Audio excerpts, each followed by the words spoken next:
આજે આપણે બનાવીશું ઉનાળામાં ઠંડુ ઠંડુ પીવાની મજા પડી જાય તેવું ટેટી અને ચીકુનું જ્યુસ।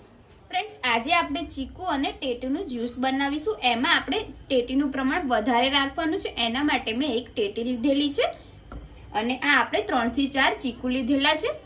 તો સૌથી પહેલા આપણે આને સમારી દઈશું। તો ચીકુની આપણે છાલ ઉતારી લઈશું। તો હવે આપણે ચીકુને છોલી લીધા છે અને આપણે કટકા કરી લઈશું અને જે બી છે તે કાઢી લઈશું। નાના નાના આપણે કટકા કરવાના છે, જેથી આપણે જ્યુસ કરીએ તો અંદર આવી ના જાય એટલા માટે આપણે નાના કટકા કરશું અને બીજ કાઢી લઈશું। ચીકુ આપણે સમારી દીધા છે અને હવે આપણે ટેટી લઈ લઈશું।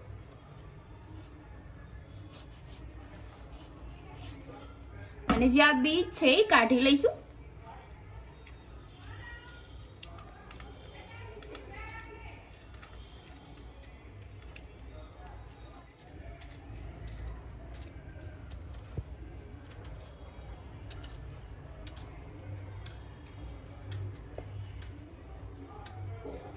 હવે આપણે આને નાના નાના કટકા કરી દઈશું। આપણે સરસ ટેટી છોલી લીધેલી છે।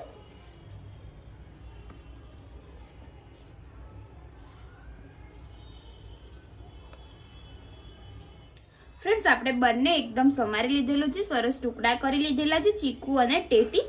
હવે આપણે આને ગ્રાઇન્ડ કરવાનું છે, એટલે એક આપણે કાઢી લઈશું। તમે મિક્સરમાં પણ કરી શકો છો।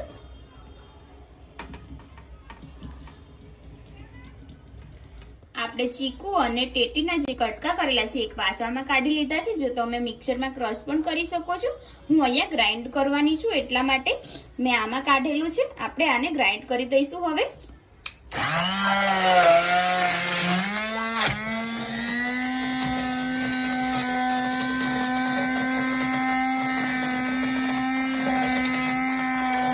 થોડું ક્રશ કર્યા પછી આપણે આની અંદર પાણી એડ કરીશું, અડધો ગ્લાસ જેટલું। ટેટી અને જે ચીકુ છે એ ગળ્યું જ હોય છે એટલા માટે મેં આની અંદર ખાંડ એડ નથી કરી।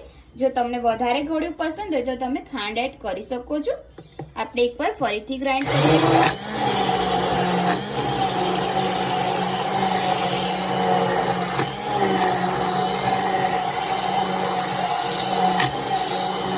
હવે આપણે આ જ્યુસ સરસ થઈ ગયું છે, આપણે આને ગ્લાસમાં કાઢી લઈશું।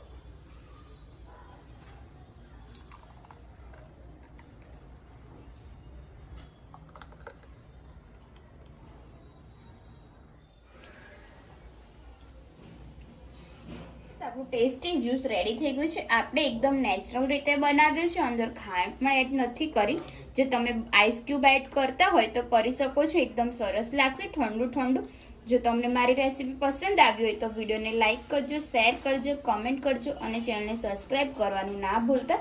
તો ચાલો હવે મળીએ આપણે એક આવી જ નવી રેસીપી સાથે। જય માતાજી, જય શ્રી કૃષ્ણ।